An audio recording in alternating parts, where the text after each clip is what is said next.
1963년 12월 인천항. 하얀 간호사 모자를 쓴 젊은 여성들이 배에 오릅니다. 20살, 21살. 대부분 시골에서 올라온 처녀들입니다. 그들의 손에는 작은 가방 하나. 그 가방 속에는 고향 어머니가 싸준 누런 보자기에 싼 옷가지 몇 벌과 한글로 적힌 독일어 단어장이 들어있습니다. 그들은 왜 이 먼 길을 떠나는 걸까요?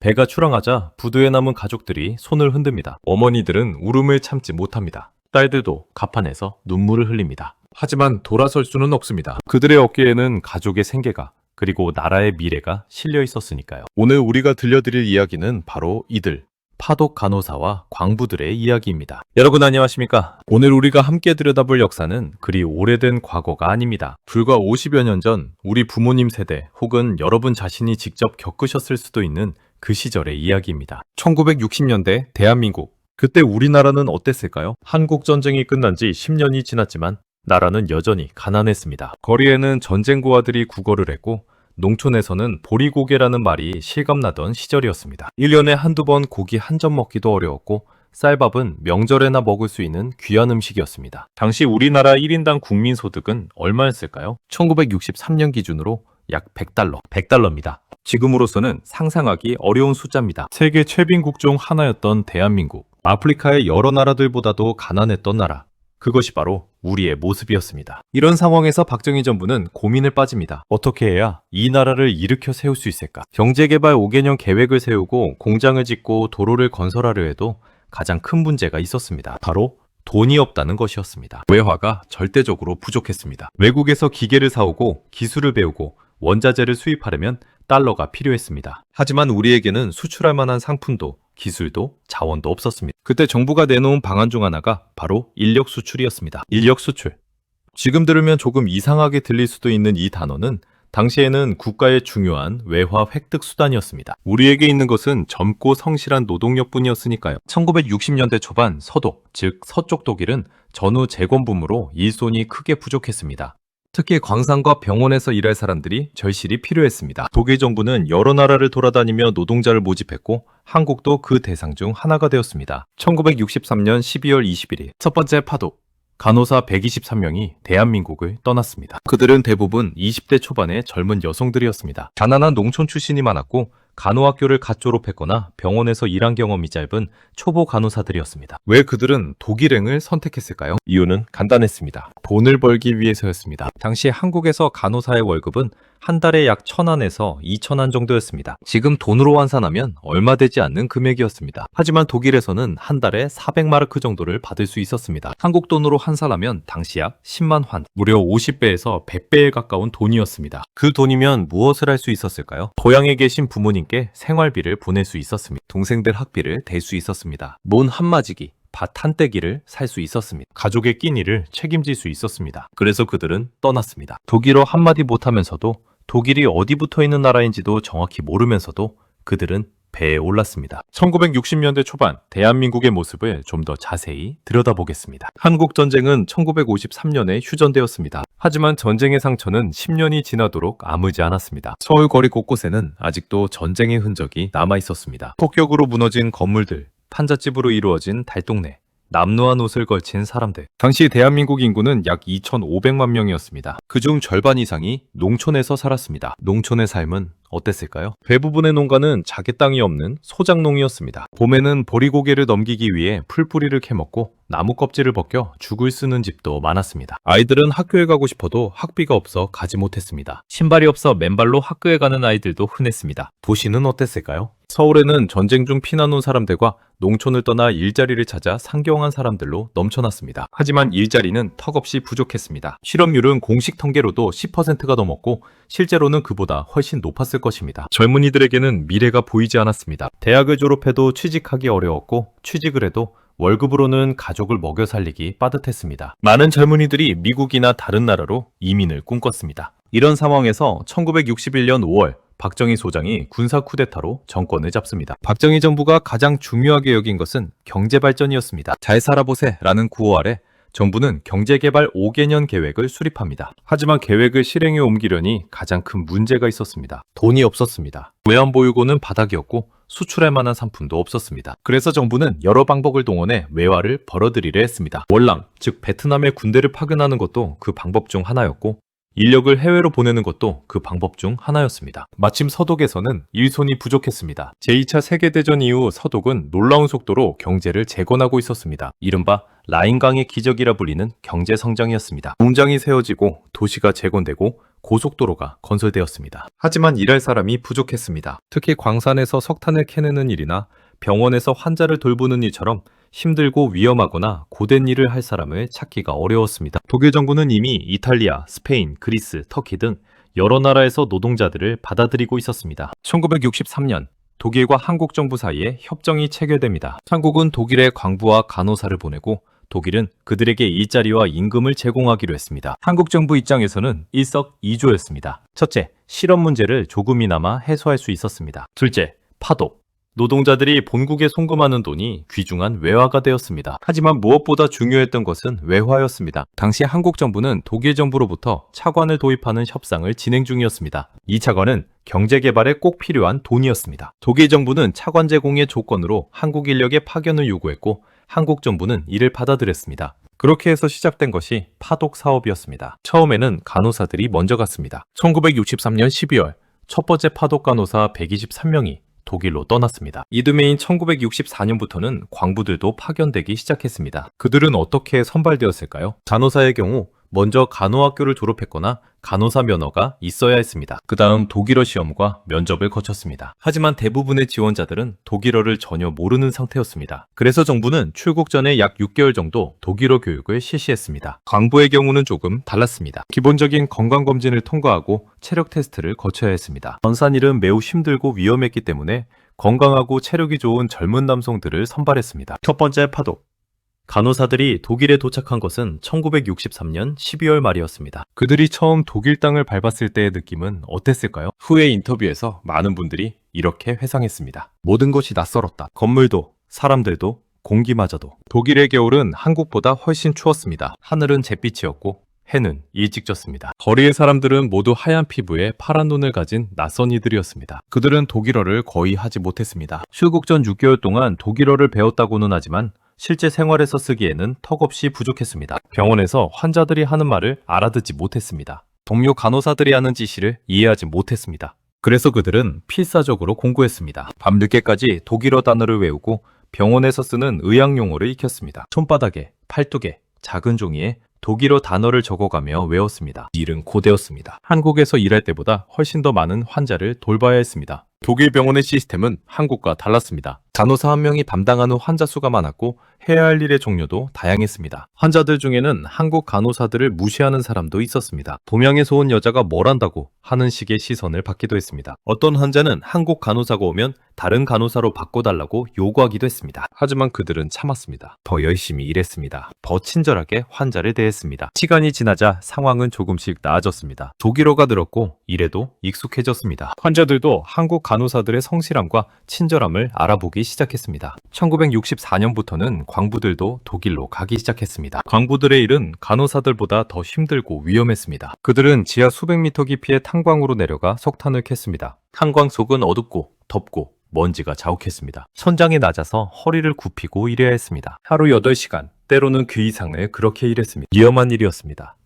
탄광 사고로 다치거나 목숨을 잃는 경우도 있었습니다. 실제로 파독 광부 중 몇몇은 탄광 사고로 돌아가시기도 했습니다. 그래도 그들은 일했습니다. 왜일까요?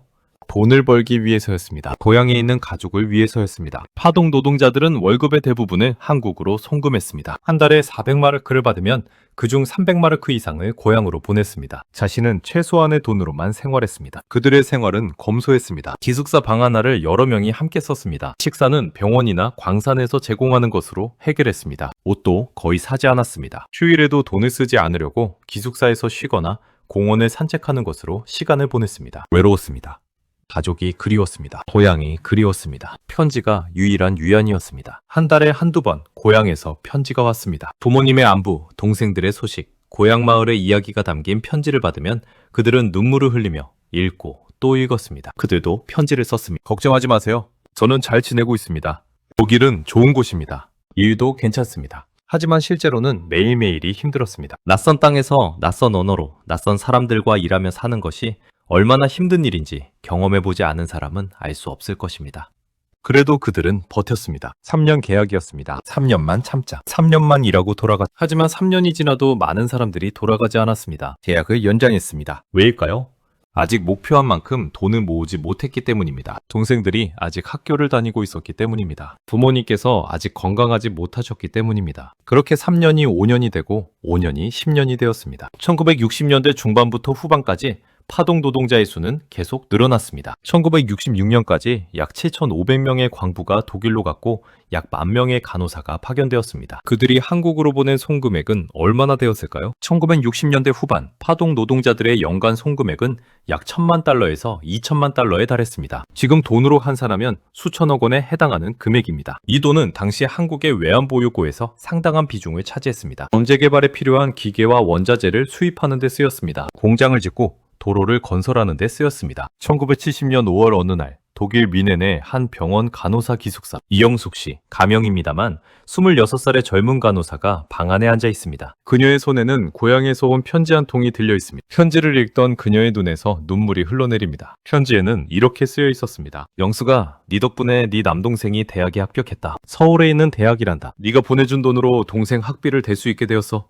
정말 고맙다. 어머니는 매일 네 건강을 빌고 있단다. 이영숙 씨는 독일에 온 지 7년째였습니다. 7년 동안 한 번도 고향에 가지 못했습니다. 휴가를 낼 수는 있었지만 비행기 값이 아까워서 가지 못했습니다. 그 돈이면 동생 학비 한 학기를 더 댈 수 있었으니까요. 7년 동안 그녀는 월급의 거의 전부를 고향으로 보냈습니다. 자신은 낡은 옷을 입고 기숙사 식당에서 나오는 음식만 먹으며 지냈습니다. 외로웠습니다.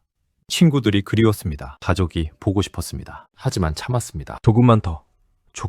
그날 밤 이영숙 씨는 답장을 썼습니다. 어머니, 걱정 마세요. 저는 잘 지내고 있어요. 동생이 대학에 합격했다니 정말 기쁩니다. 열심히 공부하라고 전해주세요. 어머니도 건강 챙기시고요. 제가 곧 돌아갈게요.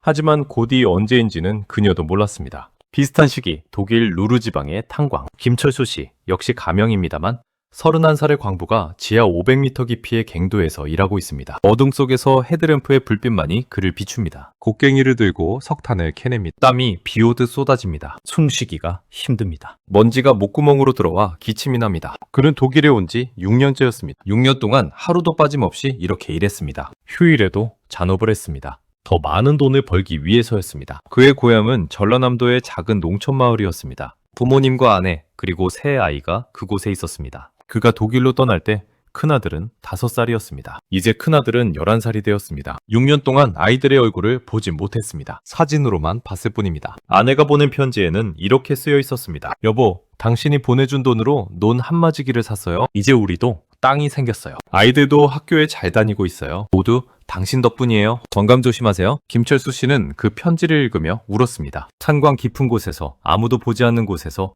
그는 소리내어 울었습니다. 그는 생각했습니다. 2년만 더 일하자. 2년만 더 일해서 돈을 조금 더 모으면 그때는 돌아가자. 하지만 2년 후에도 그는 돌아가지 못했습니다. 둘째 아이가 중학교에 진학했고 학비가 더 필요했으니까요. 이것이 파동 노동자들의 삶이었습니다. 그들은 자신의 청춘을, 자신의 건강을, 자신의 행복을 희생했습니다. 가족을 위해서였고 나라를 위해서였습니다. 1970년대가 되면서 한국의 경제는 조금씩 나아지기 시작했습니다. 수출이 늘었고 공장이 세워졌고 사람들의 생활이 조금씩 나아졌습니다. 그 성장의 밑바탕에는 파동 노동자들이 보낸 외화가 있었습니다. 하지만 정작 그들은 그 성장을 직접 누리지 못했습니다. 그들은 여전히 독일의 탄광과 병원에서 일하고 있었으니까요. 1970년대 중반 독일 정부는 외국인 노동자 유입을 제한하기 시작했습니다. 오일 쇼크로 인한 경제 침체 때문이었습니다. 더 이상 새로운 노동자를 받아들이지 않았고 기존의 노동자들도 계약 만료 후 본국으로 돌려보내기 시작했습니다. 많은 파동 노동자들이 한국으로 돌아왔습니다.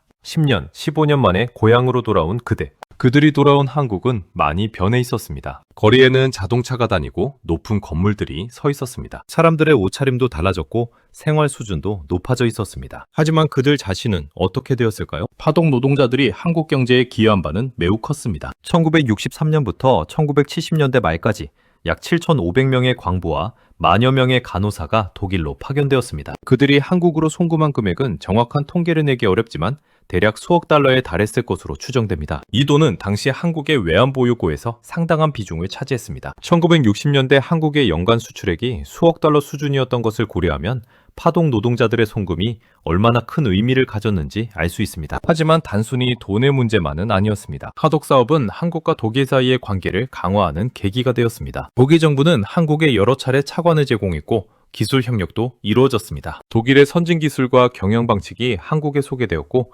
이는 한국의 산업화에 도움이 되었습니다. 또한 파독 노동자들은 선진국의 문화와 시스템을 직접 경험했습니다. 그들 중 일부는 독일에서 기술을 배워 한국으로 돌아와 관련 분야에서 일했습니다. 하지만 개인적인 차원에서 보면 파독 노동자들이 치른 대가는 컸습니다. 많은 이들이 건강을 잃었습니다. 특히 광부들의 경우 탄광에서 일하며 폐질환을 앓게 된 사람들이 많았습니다. 심폐증, 만성 기관지염 등으로 고생하는 이들이 적지 않았습니다. 간호사들도 마찬가지였습니다. 과중한 업무와 스트레스로 건강을 해친 경우가 많았습니다. 가정의 문제도 있었습니다. 10년, 15년을 떨어져 지내다 보니 가족관계가 소원해진 경우가 많았습니다. 아이들은 아버지 혹은 어머니를 낯설어 했고 부부 사이도 어색해졌습니다. 일부는 독일에 정착하기로 결정했습니다. 한국으로 돌아가봤자 마땅한 일자리를 찾기 어려울 것 같았고 이미 독일 생활에 익숙해진 탓도 있었습니다. 독일에서 만난 동료와 결혼해서 가정을 꾸린 경우도 많았습니다. 1970년대 말 1980년대가 되면서 파독 노동자들에 대한 관심은 점차 줄어들었습니다. 한국 경제가 성장하면서 더 이상 외국으로 노동자를 보낼 필요가 없어졌기 때문입니다. 오히려 한국이 외국인 노동자를 받아들이는 나라가 되었습니다. 파독 노동자들의 이야기는 잊혀져 갔습니다. 그들의 희생과 헌신은 역사의 뒤편으로 사라지는 듯 했습니다. 하지만 2000년대에 들어서면서 파독 노동자들에 대한 재평가가 이루어지기 시작했습니다. 정부는 파독 노동자들의 공로를 인정하고 여러 가지 지원 정책을 시행했습니다. 건강검진을 지원하고 진폐증 등 직업병으로 고생하는 이들에게 의료 지원을 제공했습니다. 2013년 박근혜 대통령은 독일을 방문해 파독 노동자들을 만나 감사의 뜻을 전했습니다. 여러분의 희생과 헌신이 오늘의 대한민국을 만들었습니다. 많은 파독 노동자들이 그 자리에서 눈물을 흘렸습니다. 자신들의 고생이 인정받는다는 사실에 감격했던 것입니다. 현재 독일에는 약 3만 명의 한인이 살고 있습니다. 그중 상당수가 파독 노동자 출신이거나 그 후손들입니다. 그들은 독일 사회에 잘 적응해서 살고 있습니다. 의사, 변호사, 교수, 사업가 등 다양한 분야에서 활동하고 있습니다. 한국과 독일의 가교 역할을 하며 양국 간 교류에 기여하고 있습니다. 파독 노동자들의 이야기가 오늘을 사는 우리에게 주는 교훈은 무엇일까요? 첫째, 우리가 오늘 누리는 풍요가 거저 얻어진 것이 아니라는 사실입니다. 불과 60년 전만 해도 우리나라는 세계 최빈국 중 하나였습니다. 먹고 살기 위해 젊은이들이 먼 나라로 떠나야 했던 시절이었습니다. 그들의 땀과 눈물, 희생과 헌신이 있었기에 오늘날의 대한민국이 있는 것입니다. 우리는 이 사실을 잊어서는 안 됩니다. 특히 젊은 세대들에게 이 역사를 전해주어야 합니다. 둘째, 가족을 위한 희생의 의미입니다. 파독 노동자들은 자신의 청춘을, 건강을, 행복을 희생했습니다. 왜 그랬을까요?